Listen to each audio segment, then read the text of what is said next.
नमस्ते। आज हम बात कर रहे हैं भारत और पाकिस्तान के रिश्तों की। जुलाई 2025 में ये कहाँ खड़े हैं? काफी उलझी हुई स्थिति है, तो आइए इस पर थोड़ी गहराई से चर्चा करते हैं। बिल्कुल। और सबसे पहले ये समझना जरूरी है कि देखिए, कोई खुला युद्ध नहीं चल रहा है, जुलाई 2025 तक तो नहीं, लेकिन तनाव वो बहुत ज्यादा है। हाँ, तनाव तो है। डिप्लोमेसी एक तरह से ठप पड़ी है, सीमा पर आए दिन कुछ ना कुछ होता रहता है, आतंकवाद का डर बना हुआ है, और हाँ, बड़ी ताकतें भी अपना खेल खेल रही हैं। तो मतलब ये न शांति न युद्ध वाली अजीब सी स्थिति है। न शांति न युद्ध। तो शुरुआत करते हैं जम्मू और कश्मीर से। नियंत्रण रेखा मतलब एलओसी, वहां जमीनी हकीकत क्या है अभी? देखिए, एलओसी पर ना पूरी तरह शांति तो कभी होती नहीं है। रुक रुक कर गोलीबारी, हिंसा, ये सब चलता रहता है। और हाँ, पाकिस्तानी तरफ से घुसपैठ की कोशिशों की खबरें भी आई हैं। छोटी मोटी कोशिश है, हाँ, मतलब कोई बहुत बड़े पैमाने पर नहीं, लेकिन कोशिशें हो रही हैं। और इसी के जवाब में भारतीय सेना ने अपना एक ऑपरेशन रक्षक 2025 चलाया हुआ है। ये खास तौर पर जो नए आतंकी गुट पनप रहे हैं, उनको निशाना बनाने के लिए है। और वहां जो आम लोग रह रहे हैं उन पे क्या असर पड़ रहा है इसका? देखिए, वो थोड़ी मिली-जुली सी तस्वीर है। एक तरफ सरकार कहती है कि हमने विकास के बहुत काम किए हैं, जिससे हालात कुछ सामान्य लगें, कोशिश तो है। लेकिन दूसरी तरफ जो मानवाधिकार समूह हैं, वो आवाज उठा रहे हैं। इंटरनेट बार-बार बंद हो जाता है, गिरफ्तारियां होती हैं, तो जाहिर है तनाव तो आम जिंदगी पर भी हावी है। और ये तनाव सिर्फ एलओसी तक ही नहीं है। मार्च 2025 में जम्मू में एक बड़ा हमला हुआ था ना, उसने तो हालात और बिगाड़ दिए थे। हाँ हाँ, बिल्कुल। वो एक बहुत गंभीर आत्मघाती हमला था। उसमें 19 लोग मारे गए थे, आम नागरिक भी थे, पुलिस वाले भी। भारत ने तो सीधा इल्जाम जैश-ए-मोहम्मद पर लगाया, जो पाकिस्तान से ऑपरेट करता है। और फिर भारत ने जवाबी कार्रवाई भी की थी शायद। जी। उसके कुछ ही दिन बाद भारत ने दावा किया कि उन्होंने लोएलसी के पार ड्रोन से कुछ आतंकी लॉन्च पैड्स पर सटीक हमले किए हैं। अब ये 2019 वाले बालाकोट जैसा बड़ा ऑपरेशन तो नहीं था, पर हाँ, एक कड़ा संदेश जरूर था। लेकिन पाकिस्तान ने इस पर कोई बड़ी सैन्य प्रतिक्रिया नहीं दी। ये थोड़ा चौंकाने वाला नहीं था? चौंकाने वाला कह सकते हैं, पर देखिए, पाकिस्तान ने ये जरूर कहा कि ये हमारी संप्रभुता का उल्लंघन है, लेकिन कोई बड़ी मिलिट्री कार्रवाई नहीं की। शायद वो तनाव को और भड़काना नहीं चाहते थे, या फिर उनकी अपनी अंदरूनी मुश्किलें भी हैं, आर्थिक, राजनीतिक, कौन जाने। पर हाँ, ये दिखाता है कि शायद दोनों देश अभी सीधे टकराव से बचना चाह रहे हैं। बचना चाह रहे हैं। लेकिन टकराव के ना अब नए मैदान भी खुल गए हैं, जैसे ये साइबर वॉरफेयर, ड्रोन का इस्तेमाल।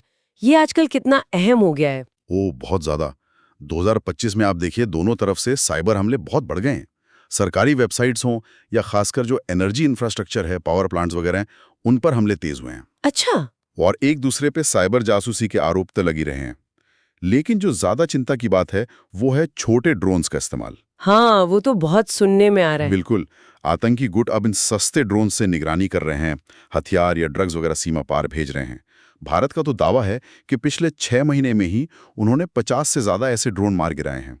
ये एक तरह का ना ग्रे जोन वॉरफेयर है, मतलब सीधी लड़ाई नहीं, पर लड़ाई चल रही है। तो एक तरफ तो ये सब चल रहा है, दूसरी तरफ क्या डिप्लोमेसी मतलब बातचीत के दरवाजे बिल्कुल बंद हैं?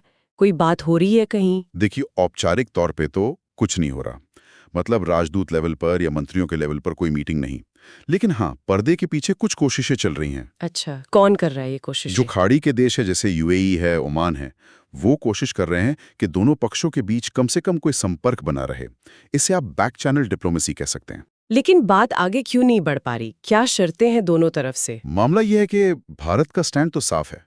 हम्म, पहले आतंकवाद बंद हो, उस पर ठोस कार्रवाई हो, तभी आगे कोई सीरियस बातचीत होगी। हम्म, और दूसरी तरफ पाकिस्तान की एक बड़ी मांग है कश्मीर में आर्टिकल 370 की बहाली। हम्म, वो आर्टिकल जिसने जम्मू कश्मीर को पहले विशेष दर्जा दिया हुआ था। हम्म। अब ये दोनों स्टैंड पॉइंट्स इतने अलग हैं कि फिलहाल कोई बड़ी कामयाबी मिलती देख नहीं रही है। समझ गए। अच्छा, इस पूरी सिचुएशन में जो बड़ी अंतर्राष्ट्रीय ताकतें हैं, चीन, अमेरिका, उनका क्या रोल है? देखिए, चीन तो खुलकर पाकिस्तान के साथ है। उनको मिलिट्री मदद भी दे रहा है, आर्थिक मदद भी।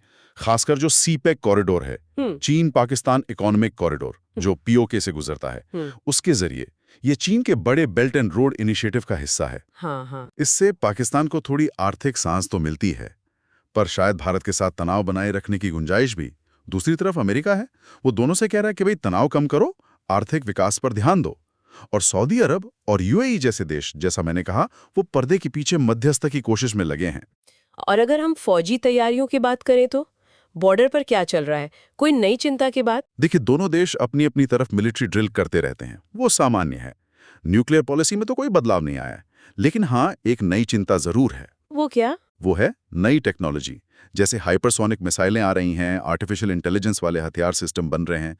डर ये है कि कहीं इनकी वजह से गलती से जंग ना छिड़ जाए, मतलब कोई मिसकैलकुलेशन हो जाए या रिएक्शन टाइम इतना कम हो कि चीजें हाथ से निकल जाएं। ये तो खतरनाक बात है। बिल्कुल। भारत ने जैसे अपने S-400 डिफेंस सिस्टम तैनात किए हैं, तो पाकिस्तान ने भी अपने JF-17 फाइटर जेट्स को अपग्रेड किया है।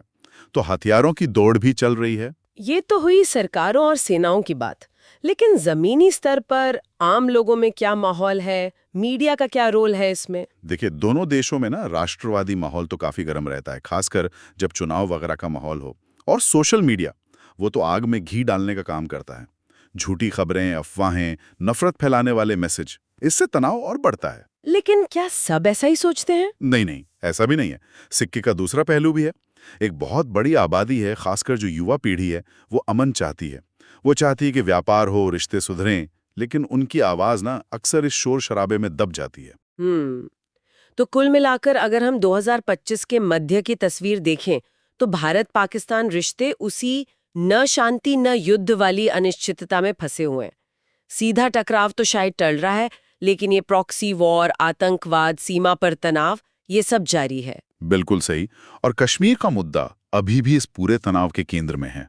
जब तक दोनों देश एक दूसरे की जो मुख्य चिंताएं हैं, उनको ईमानदारी से एड्रेस नहीं करते, आतंकवाद जैसे मुद्दों पर ठोस कार्रवाई नहीं होती और बातचीत का रास्ता खुला नहीं रहता, तब तक स्थायी शांति मुश्किल लगती है। यहाँ ना एक सवाल मेरे मन में आ रहा है, सोचने वाली बात है कि ये जो लगातार तनाव बना हुआ है और साथ में ये नई टेक्नोलॉजी आ गई है, ड्रोन्स, साइबर हमले, तो क्या ऐसा हो सकता है कि कोई छोटी सी चिंगारी, मान लीजिए कोई तकनीकी खराबी हो जाए या कोई नॉन स्टेट एक्टर, मतलब कोई आतंकी गुट, कोई ऐसी हरकत कर दे कि स्थिति एकदम से बेकाबू हो जाए, भले ही दोनों सरकारें सीधे युद्ध ना चाहती हों? इस पर जरूर सोचना चाहिए।